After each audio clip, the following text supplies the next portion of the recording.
საფასოუმი ეს იმ პროდუქტების და მომსახურებების ხვედრია, რომლებიც ბრენდები ვერ გახდნენ. 21 საუკუნეში არავის არაფრის წარმოება არ უჭირს და ადამიანებს ძალიან უჭირთ გააკეთონ არჩევანი. თუ პროდუქტი და მომსახურება ემოციას ვერ იწვევს, მაშინ ადამიანები არჩევას მხოლოდ ფასით აკეთებენ და მხოლოდ ფასით არჩეული პროდუქტები და მომსახურება ყოველთვის არიან საფასოუმში, რომელიც ჭამს მათ მარჟას და საბოლოო ჯამში კრახამდე მიდიან. როგორ შექმნათ ისეთი პროდუქტი და მომსახურება, რომელიც ბრენდად გადაიქცევა, რომელიც გამოიწვევს ადამიანებში ემოციას და დაამახსოვრდებათ მათ, ამ საკითხებზე სტრატეგიული ბრენდინგის კურსზე ვილაპარაკებთ.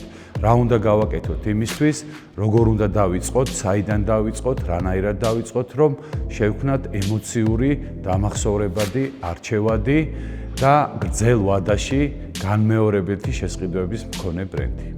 სტრატეგიული ბრენდინგის კურსის დასრულების შემდეგ თქვენ გეცოდინებათ რა არის ბრენდის სტრატეგია, ანუ გამარჯვების სტრატეგია.